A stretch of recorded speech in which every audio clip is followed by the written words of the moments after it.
سلام، امروز اومدم با معرفی 10 تا از بهترین فیلم‌های ترسناکی که خودم این اواخر دیدم و واقعا ازشون لذت بردم.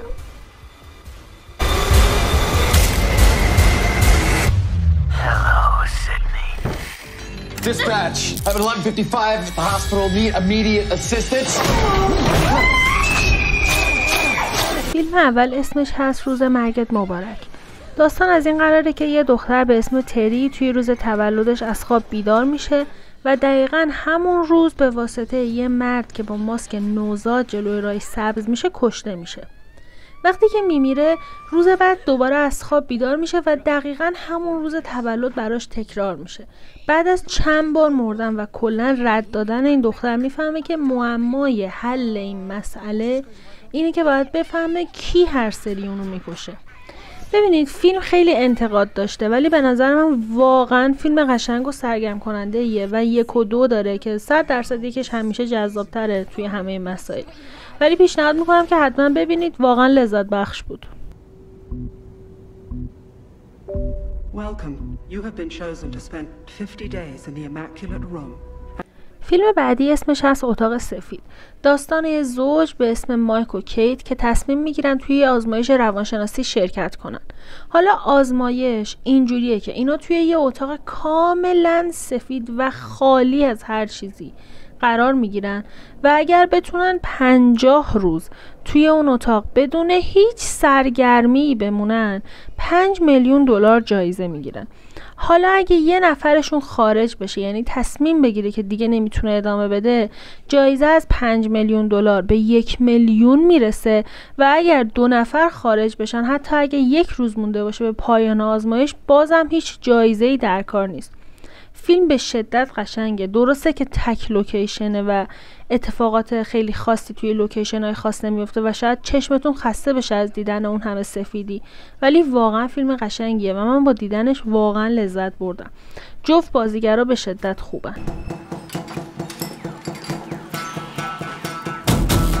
Un café con leche, por favor. فیلم بعدی اسمش هست بار یا همون کافه، ولی اسم فیلم باره.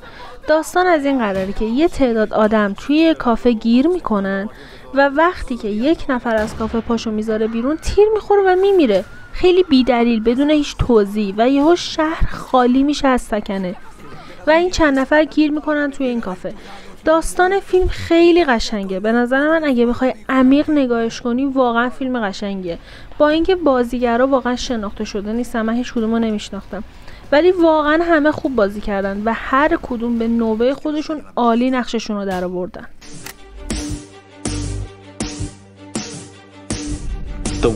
فیلم بعدی اسمش از آزمون. 8 نفر واسه شرکت داروسازی میرن مصاحبه کاری. حالا مصاحبه کننده میاد بدون هیچ توضیح خاص و بدون هیچ حرف عجیب غریبی یه ورقه میذاره جلوی اینا، میگه هر کی این آزمون رو بتونه حل کنه استخدام میشه. تمام فیلم بهتون قول میدم به تک تک این 8 نفر قرار شک کنید. فیلم عالیه، بی‌نظیره و واقعا ارزش یک بار دیدن رو داره. بهتون پیشنهاد میکنم که حتما با دوستاتون ببینید.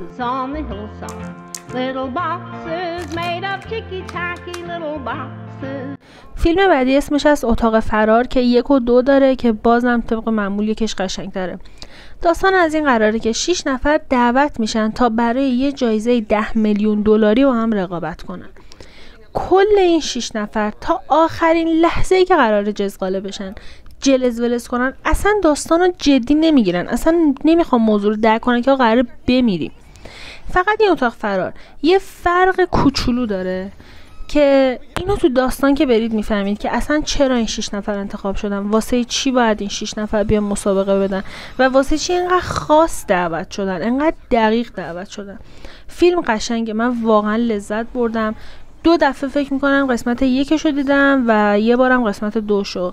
بازیگرا دونه به دونهشون عالیان و واقعا با تمام توان نقشو بازی میکنن، مخصوصا این خانومه که خیلی دوستش دارم که ورزشکار از سقف آویزون میشه، عشق من، جیگر منه.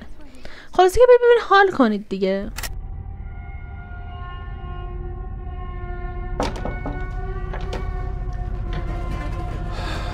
فیلم بعدی اسمش هست موروثی. داستان یک خانم به اسم آنی که متخصص ساختن آثار مینیاتوریه که با شوهرش استیو، پسر 16 سالش پیتر و دختر 13 سالش چارلی زندگی میکنه. آنی توی مراسم خاکسپاری مادرش الن میگه که رابطه خودش با مادرش هیچ وقت با هم خوب نبوده. بعد این مدت استیو شوهر آنی میفهمه که قبر مادر آنی یعنی خانم الن تخریب شده و این وسط آنی توهم میزنه که من مامانم رو به صورت یک روح توی کارگاه مجسمه سازی میبینمش. فیلم بسیار قشنگه و اصلا شما رو یه مدل دیگه ای میترسونه و من اینو خیلی دوست دارم. حتما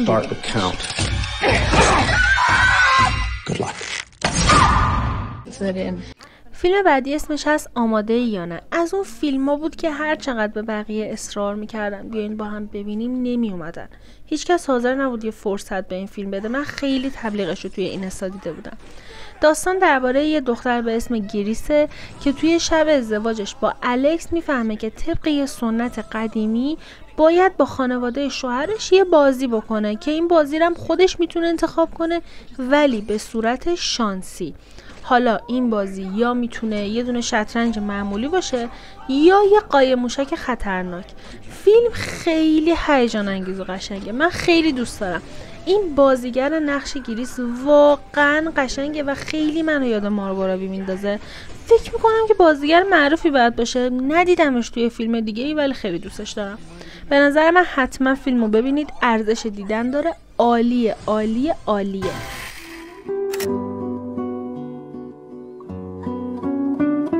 فیلم بعدی دو خواهر. داستان از اونجای شروع میشه که دو تا دختر که خواهر هستن توی آسایشگاه روانی هن. روانپزشک اون آسایشگاه یه عکس خانوادگی به اینا نشون میده و میگه که آیا این خانواده رو یادتون میاد، میشناسین؟ بعد از اون دخترها رو میبینیم که با پدرشون برگشتن خونه قدیمیشون و دارن با نامادریشون آشنا میشن. اول فیلم براتون گنگه، هیچی رو متوجه نمیشین ولی رفته رفته همه چیز مشخص میشه. I'm leaving without you, and I won't be coming back. Wait a minute, this is it?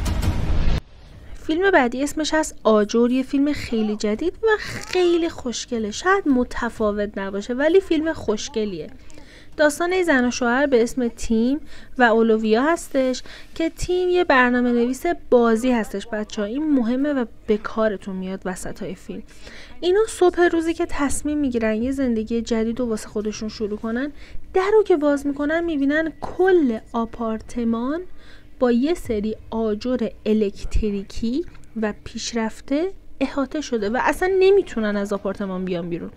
مالک ساختمونم مرده و دستاش قطع شده. یه برنامه نویس هم توی این ساختمون هست که راه خروج رو پیدا کرده ولی کشته شده. فیلم خیلی قشنگه. حتما ببینید. بهش فرصت بدین. کلا سعی کنید به فیلم‌های جدید و تازه فرصت بدین. میدونم که یه ذره سخته ولی ناامیدتون نمیکنه. واقعا فیلم سرگرم کننده ایه. 이유가 있는 거요. 이유가 도대체 자꾸 동네에서 사람 죽어나가는 거. خب رسیدیم به غول مرحله آخر. فیلم شیون. این فیلم یه شخصیت اصلی داره به نام افسر جانگگو. این افسر جانگگو به یه صحنه جرم احضار میشه که آقا بیا ببین موضوع چیه.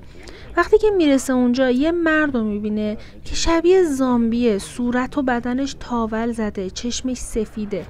بعد این آقا زنش رو با چاقو کشته نشسته دم در خونش. تقریبا بعد یه مدت توی هر خانواده یکی دست به قتل میزنه و یکی از اعضای خانواده‌شو میکشه.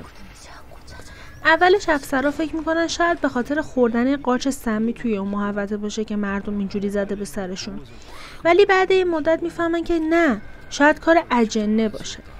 اولین مظنون این پرونده یه غریبه ژاپنیه که خودش تک و تنها بالای تپه زندگی میکنه. فیلم واقعاً زیباست. فکر نمی کنم اصلا کسی باشه که این فیلم رو ندیده باشه. من رفتم مراقب خودتون باشه. عاشقتونم. خدافظ. Bitch, I got problems on problems on problems on problems on problems on problems I solve them. I run through the money, the pressure be calling. Left on my blessings, I feel like I'm falling. The birdie is back. Tell me I'm garbage, I'm going through something, that's why I ain't calling. Phone and progression, it's all that I